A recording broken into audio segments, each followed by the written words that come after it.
Okay, welcome everyone to episode 10 of the Rust Belt Rundown. I'm your host, Paul O'Connor, and on this episode, we are joined by Peter Brown, the founder of Six Shooter Coffee. Peter, what's up, man? How we doing? Thanks for coming on. Hey, thanks for having me. I'm doing great. How are you doing? Doing good, man. All things considered, doing good. I'm excited about this episode, especially because we get to start with Ohio U. We're both graduates of Ohio, the state university. Yes, yes. Tell me about your time at OU, the fun part, and then we'll get into the serious part. How much fun Okay. did you have down there? I had a ton of fun. I had too much fun. I was still down there when we were on quarters. So Yes. our school year would go honestly into June, I Yep. think, early Yes. June. And so the weather was fantastic in Southeast Ohio, and the other colleges were out. So we had even more college age students down there. I So it feel was a good bad for the time. kids that didn't get to experience it. I mean, it was I such an agree. advantage. Oh, dude, it was fantastic. I loved it, and I spent 2 summers down there too. Oh, good for you. The Because you had summers to were, get year-round leases anyway, so I just utilized them. And I just absolutely loved it. I was on the rugby team down there, so I would practice through the summers and stuff like that, and had a good group of guys to hang around with. love it. Love it. Yeah, now that I'm back in Columbus, I'm excited to be able to get down there a lot more often. But Yeah. so you were an education major. Were you intent on making a career of teaching, or was becoming an entrepreneur always the goal? No, the goal is teaching. I yeah, I was a social studies, integrated social studies major, and the goal was to be a high school social studies teacher. I was substitute teaching, and I had some longer term sub jobs, and I was kind of on that track. But while I was doing all of that, I was starting Six Shooter Coffee, and grew to a point where I had to decide whether I was going to run with the company or whether I was going to continue on the teaching track, and just decided to go with the company. Wow. And so this was right after graduation? Yeah, this was a couple years after. Okay. Yeah, I graduated in 2012, and the shop itself did not get off the ground until 2016, but I started roasting in 2014. Yeah. Yeah. You have a classic entrepreneur story, like started in the Yeah. basement. We're going to get to Yeah. that later. I'm excited about that, but it's interesting. Like, what do you make of, and look, everybody's situation is different, but my wife did the same thing, went to school to be a teacher. Upon graduation, said no, and went a completely different route. Was what, for you personally, what happened that made you really switch? Was it more of you really starting to get involved in the coffee industry, or was it like, hey, I don't know if I really love this like I thought I was gonna? It was a combination of those things. I knew what the teaching path would look like, and so part of it was just kind of curiosity. Like, I didn't want to live with any regret, so I wanted to see what the entrepreneur life would lead. So that was one aspect of it. The other aspect was teaching had really changed a lot from when I graduated high school in 2008 to Yep. what the classroom looked like in 2014. So just in a span of 6 years, it changed a lot. Classroom sizes increased, budgets were shrinking, and classroom management just became harder. If you disciplined the kids, the Yep. parents were more like, well, what did the teacher do? Whereas when I was in high school, if I got in trouble, the parents were definitely on the side of the teacher. They were very mad at the student.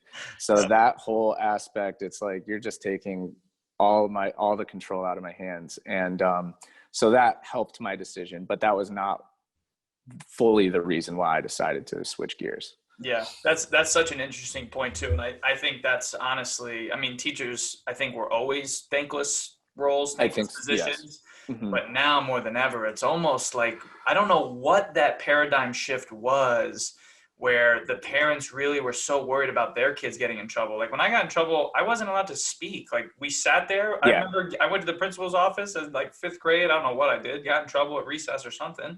And I just had to sit there and listen. And then I went home and I got grounded. Like there wasn't a conversation, right? Now It's exactly what happened. I would come home and I was terrified coming home. I wasn't that was thinking, it. okay, my parents got me back. I was like, oh man, I'm done. Yep. And that's just not the case anymore. So, Yeah, you it's know, unfortunate. yeah, it really is. It really is. But yeah, so yeah, I decided to go the entrepreneurial route and haven't looked back. Yeah, I think you made the right decision, man. Yeah. All right, so let's dig in to your time at Athens. I know you mentioned you played rugby. How did that come about? Did you play that in high school, or was that a college thing? And then were you involved in any other groups or organizations? Yeah. So, I did play rugby in high school. You mentioned you're down in Columbus now. I played for Worthington for Oh, 4 cool. years. And I kind of said I was like done after high school, but I went to a couple matches just to watch when I was down there and kind of got hooked again. So I joined the team and started playing again. And that was a blast. I was a part of student senate for a couple Nice. years. And then I was in the honors education program, and we were a cohort. So we just Oh, moved got it. through. So we moved through together. So those were the organizations I was a part of. Yeah, that's so interesting. So you were with the same kids for 4 years? Yep. Yeah. Wow. The ones that decided to stick with it, some, realized mid school that they didn't want to be teachers anymore, and that was fine. But I don't think we added anybody. So yeah, we were just in the cohort and we went through it all together. Did you like that or not like it? I liked it a lot, just because it was only the education classes. Obviously, everyone had different disciplines. So I was still, I would take my Italian classes and my history classes and stuff, and I would get to meet other people that way. But it was nice knowing the strengths and weaknesses of your cohort and how you could work together with them to help you guys get through school. Yeah, for sure. All right, so we got to ask, what's your favorite coffee shop and what's your favorite bar in Athens? Down in Athens. So the favored coffee shop, I mean, you got to go with Donkey, right? It's the most Probably. classic one, I think. And then favorite bar, I hung out at the Cat's Eye lot, but Ah, then the pub was also a big favorite of mine too. was Cat's Eye So the Steelers bar? no, Brown's Bar. I think Wow. it was right beside, I think it was across the street Lucky's from is Lucky's, which yeah, was the that's right. Steelers bar. Yep. Yeah, so no, it was the Browns backers bar. So yeah, that was where I did not go to, they were not super nice bars. That's just where I like to hang out. I liked Cat's Eye a lot. They had like the Friday Progressive where you could, it started, I think it was like 35-cent Miller Lights. Oh, And then every half hour it like increased by either a nickel or a quarter. And so we would just sit down and play cards and just hang out. And yeah, so that was, I loved it. I try explaining to people, like, if you spent $20 on a night out in Athens, you woke up livid. Yeah. I mean, Yeah. how did I do this? And that could include an $8 burrito. You know what I mean? Like, so really $12, that's all you needed. Exactly. I remember every time you started a tab, the bartenders were always sure to tell you, hey, it's a $10 minimum for credit cards, Mm-hmm. because like there was a real decent shot that you weren't going to spend $10 at that bar. And it's like another world. Yeah. Yeah. Another world. Unbelievable. Yeah. All right, so let's jump into Six Shooter. I definitely want to get into how it all came about, the origin story, and break down the basement. I mean, not too many people are making coffee in their basement, so let's dig in. How did this all happen? Yeah, I started on I bought a 1-pound roaster from this website called Sweet Maria's, and it was this hot top roaster. And I also got my green beans from there as well. And just placed that in the basement because it does give off, a roasting smell, even though it has a filter in the back of it that kind of pulls that out of the air a little bit. But yeah, I just started in my basement, and I did that for a while, but it was really hard to scale on a 1 pound roaster. So it took a long time to fulfill orders. And who were So you selling to originally? Who was buying? So, different smaller local grocery stores and local coffee shops in the area. So like one of my first clients was the grocery OHC. And at the time they were on Lorraine Avenue in Cleveland. Now they're on Detroit. And just small little places, we're talking 5-10 pounds a week, but you get 5 of those. Okay, now I'm doing 50 pounds a week. But then 50 pounds a week on a 1 pound roaster took a long, long, long time. Yeah. So shortly, probably I'd say 3 to 6 months into that, I found a guy who was another local roaster, and he had a 5 kilogram roaster, which is 10 pounds. Okay. And like, that was like a big deal. So I asked if we could share the space. He was like more than happy to. And then that was like really nice. That was, and we've since scaled from that, but that was the jumping off point. I knew like if I got a big order in, it was going to be, I would be more happy about it than like pissed that I had spent time in front of the roaster. Yes. So that was a big change for the company there. And so how do you go about, what is step one? So you start making coffee, and then are you walking in the grocery stores and just introducing yourself? I mean, just grassroots as it gets? Yeah. Really pounding pavement, knocking on doors, just hearing tons of no's, and then you just have to be happy about the yeses. So yeah, just walking into places that I knew might pick me up, and it was as simple as that.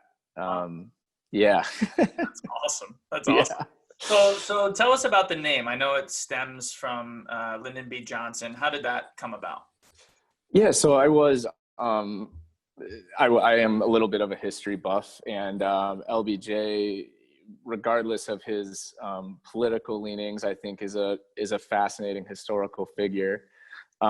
So to reference that, or just to tie in history, like another part of my personality, the legend has it that he would have people on his ranch down in Texas, and his guests would say that the coffee he served them was so strong it could float a revolver. And so I just decided to play off that, kind of incorporate that in, and that's how the name came to be. I love it. That's awesome, man. That's very cool.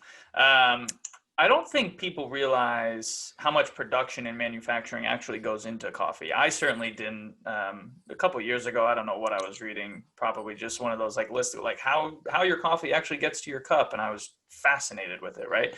So explain the process to us. How does it begin and end? It's crazy. So coffee grows in many different regions. You have African regions, Indonesian regions, South American and Central American regions. It's actually a cherry. It's a fruit, and then you have the seeds of that cherry, and when you peel all that back, you have the seed is the quote unquote bean. And then there's many different ways to process that. You can use wet processing, where you kind of use high powered water that separates the fruit from the seed, or you can use dry processing, where you let the fruit dry out and then you separate it after that. So there's multiple different ways to process it there. And that's all happening usually on the farm. Okay. And then after that happens, it's put into burlap bags, which are around 75 kilos, so around 150 pounds. And then those bags are put on pallets, and the pallets are usually 10 bags a piece. So you're looking at about 1,500 pounds a pallet. And then those are putting into shipping containers. And I don't know how many pallets go into a shipping container, but if you can visualize that, it's a lot. Yeah. So then those get shipped to different ports. The main port we work out of is in New Jersey. And from the port, it's then put onto semis and brought to us in Ohio. and we have a loading dock where we ship and receive, and we receive these pallets off of our loading dock, put them in our roasting facility, and that's where we take the green beans, put them in our roaster, we turn them the color that you're used to seeing before it goes into your cup, and then we distribute it to different businesses in Northeast Ohio and serve it out of our coffee shop. How long does that process take, roughly? Seed to cup. Yeah. So we're not involved in the farming aspect of it, but it can take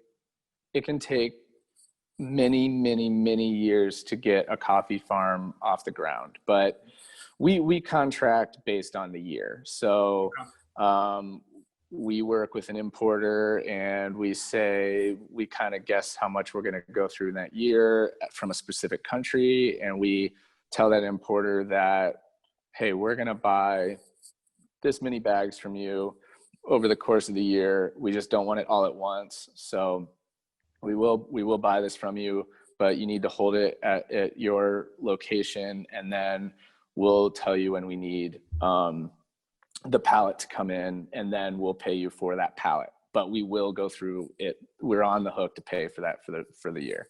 Got it. So once we say we'd like it to come to us from the port, just takes a few days. Got it. And then we can roast it right then and there. So from the port to the cup, a week. But we contract a year in advance. Got it. Okay. Yeah. I already know I wouldn't be a successful coffee shop owner because I would only offer what I like, and that's about 3 different types of coffee. So how do you go about learning where you want to source your beans from? Like how did that process come about? Yeah.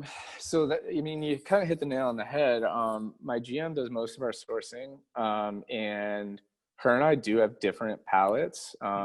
She prefers like the brighter coffees, and I like the earthier, even sometimes darker, smokier coffees. But we have it depends because everything's seasonal, but anywhere from 6 to 8 different offerings at any given time. So we kind of just try to cover our bases. Got it. And we ask for samples ahead of time before we contract it, and we do cuppings and tastings, and we see if it's something we're going to like, and we just play with it before we decide what to pull the trigger on. Got it. Okay, so that's how the tasting happens. You don't necessarily need to travel to the country. They can send stuff. They can send samples to us, and we can go from there. Got it. Okay. So you mentioned you and your GM, you guys have different palates. What makes Six Shooter unique or different from other Cleveland-based coffee shops? Well, we've just been working really, really hard on our roasting. I try to stay above trend. I think, the trend right now is super light, in my opinion, somewhat underdeveloped.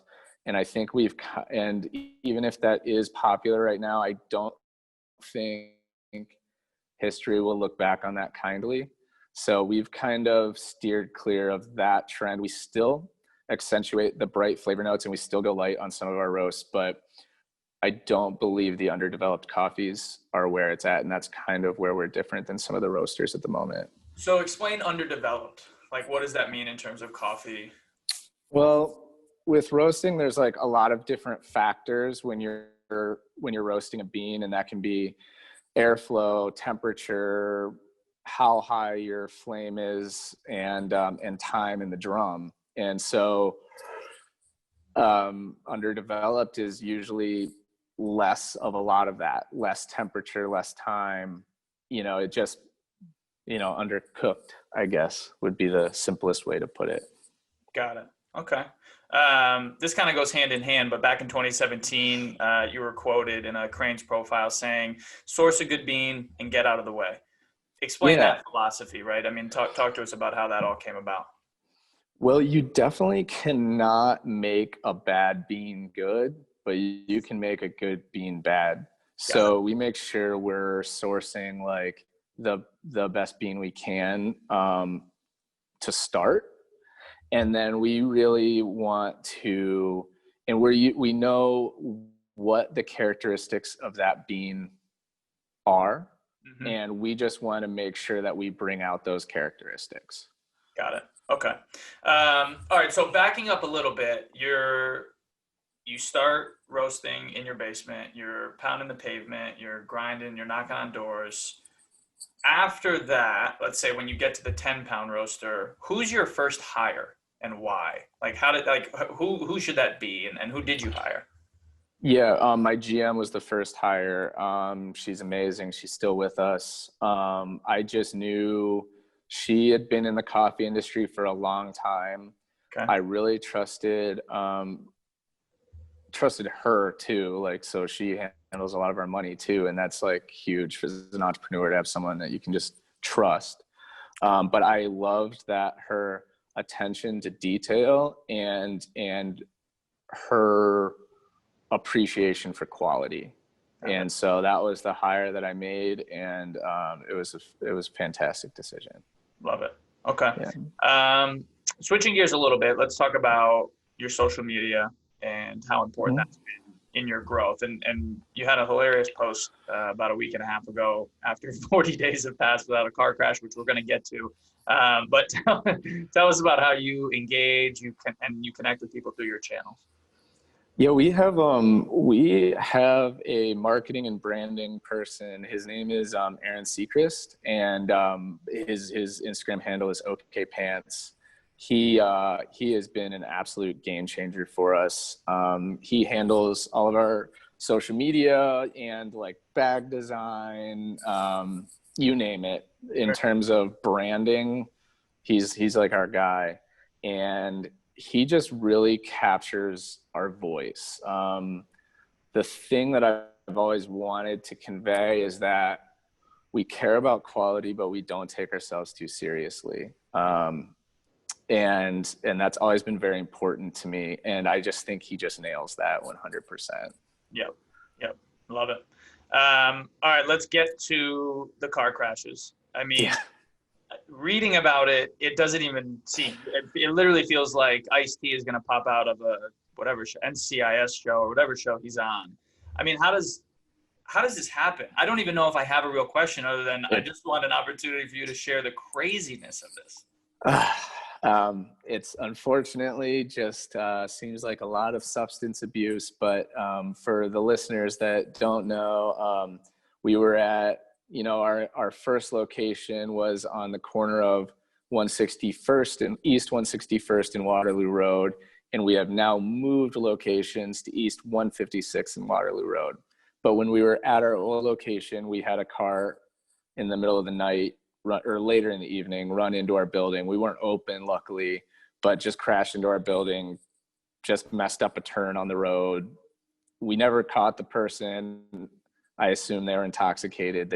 But the car was able to drive off? I didn't even know that. Yeah. So we were, closed down for just a couple of days. We were able to get back up and running. We had since moved locations, and we had a similar thing happen. This time we did find the guy. He definitely was massively intoxicated. Yeah, it was crazy. We were, this second time we were back up and running in a day, which was great. But that time we were open, which was scary for some of the employees. But we're back up and running again. But I don't know how it does happen. Especially after the second time, you just have to laugh. It's pretty crazy. Were you guys always planning on moving, or was this kind of like, okay? Yeah, we were lucky enough to just need more space actually in our shop. We were outgrowing our space, which is a fantastic problem to have. We moved to a new space exactly 1 month before shutdown, which wasn't great, but so we can't really exhibit the space how it's meant to be seen, but it'll get there someday. Unbelievable, man. When I was telling my family about this episode and then about the 2 car crashes, I mean, people's heads whipped, and they were like, same location? The same person? They're like, who's after this guy? Like, why does I know. I had cousins who thought it was somebody after me for sure. Right? I mean, it seems like other it. Why wouldn't you think that? Yeah, right. Somebody's trying to take you out. It's unbelievable. Well, I mean, first and foremost, we're happy nobody was hurt. I mean, that's huge. Yes, absolutely. So, yep. Good Lord. Unbelievable. Yeah. All right. So transitioning a little bit, I want to talk about your travels to the Dominican Republic. Awesome work you guys do down there with some local nonprofits to help run medical clinics and build communities. How did that come about? Yeah, that's just through that's a nonprofit called Medwish, Okay. and they do a lot of great work. One of we have an investor, and he's on the board of this nonprofit Medwish, and I was just lucky enough to go on a trip down there, and they're investing in the community down there, and they put on clinics and they bring down medical supplies, and I was just a lay person, but I was an extra set of hands and just happy to help. I'm by no means any part of the brains of it or anything like that, but it was a great trip, and it's great to be able to help the people down there. Yeah, for sure. That's awesome. Yeah. Similar note, I want to ask you about Six Shooter and how you guys pledge to contribute a portion of your proceeds to organizations empowering people re-entering society from incarceration. What made you choose that? Like, you know, there's so many different things that you can help with, obviously, and what made you go down that path? Well, I just think that's like, one, it helps individuals, but I think it can have such a great impact on the community at large. It's just something that speaks to me. We've worked with different organizations, like Passages, the Lutheran Metropolitan Ministry, Edwin's, the People Objective. And not only do I think, does it just help those individuals' lives, but I think it can help the community in so many different ways, getting these people back to work. You know, they've served their debt to society, and it just seems like the loving right thing to do. So, no, I love it, man. And it's obviously super important. How does that work in terms of, like, are you hiring some, or are you contributing to the organizations that help the hiring? So we are contributing to the organizations at the moment, but what we're finding through some of them, like the Lutheran Metropolitan Ministry and Edwin's, is some of them have arms where they are food service related. Got it. So we're kind of exploring how we might be able to incorporate that into our model as well. Got it. Very cool. Very cool. All right, man. You made it. You made it to the end. So the last question is always super easy, but we love to have our guests spread some love to other Cleveland entrepreneurs. And you can answer one or two, but one is, what's your favorite Cleveland restaurant? And then maybe what's your favorite to-go option since COVID started back in March? Favorite Cleveland restaurant? Dang. So to go is pretty easy for me. Larder, I think, is unbelievable. I think they're doing great work. Their product is fantastic, and their service is amazing. And what type of food is it? So it's a Jewish deli, but they do a lot of work with koji and fermentation, and they do a lot of foraging, and it's just a really interesting, fresh concept. And I just love everything they're doing. So, and they're right now they're all grab and go, but they're amazing. So awesome. Love them. And then in terms of a Cleveland restaurant, unfortunately, some of my favorite ones have closed down. My two favorites were both on East 4th, and it was Greenhouse and Lola, and both are no longer.